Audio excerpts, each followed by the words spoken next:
ভারতের ৮০তম স্বাধীনতা দিবস উপলক্ষে শুক্রবার সকালে আইহো উচ্চ বিদ্যালয়ের উদ্যোগে বর্ণাঢ্য তিরঙ্গা যাত্রার আয়োজন করা হয়। বিদ্যালয়ের প্রাঙ্গণ থেকে এই যাত্রার সূচনা হয়। এতে বিদ্যালয়ের ছাত্রছাত্রী, শিক্ষক শিক্ষিকারা অংশগ্রহণ করেন। জাতীয় পতাকা হাতে নিয়ে ছাত্রছাত্রীরা দেশাত্মবোধক গান গাইতে তিরঙ্গা যাত্রায় অংশ নেন। কেউ কেউ স্বাধীনতা সংগ্রামী ও দেশের বীর সেনাদের বিভিন্ন চরিত্রে সেজে এই কর্মসূচিতে অংশগ্রহণ করে। বিদ্যালয় থেকে শুরু হয় যাত্রাটি।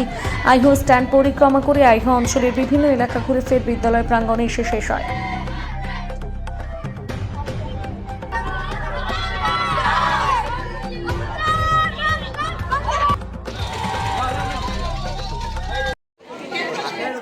আজকে আমরা যে ভারত সরকারের 9 তারিখ থেকে 17ই আগস্ট পর্যন্ত হর ঘর তিরঙ্গা যাত্রা প্রোগ্রামের আজকে র্যালি আমরা আইও হাই স্কুল থেকে বের করেছিলাম।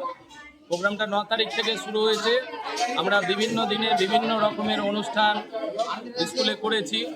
এর আগে আমরা অঙ্কন প্রতিযোগিতা করেছি, রচনা প্রতিযোগিতা করেছি, কুইজ করেছি।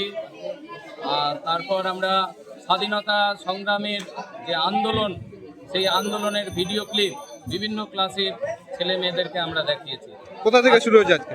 আমাদের র্যালিটা আইও হাই স্কুল থেকে শুরু হয়েছিল, আর এর পরিক্রমা আইও স্ট্যান্ড হয়ে বিভিন্ন পাড়ার মধ্যে দিয়ে আবার আমাদের স্কুলে এসে আমরা প্রোগ্রামটা শেষ করলাম। আমাদের এখানে ট্যাবলো ছিল, ট্যাবলোতে বিভিন্ন রকমের আমাদের যে বিশিষ্ট স্বাধীনতা সংগ্রামী তারা তাদের ডুপ্লিকেট তারা ছিলেন, এবং বিভিন্ন যে মনি ঋষি যাদের ভারতের খুব অবদান রয়েছে সেরকম ব্যক্তিত্ব এখানে ডেভেলপ ছিলেন। আপনার পরিচয়?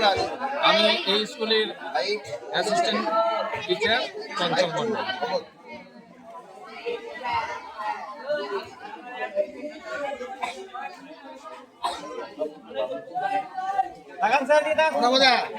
জাজমেন্ট কে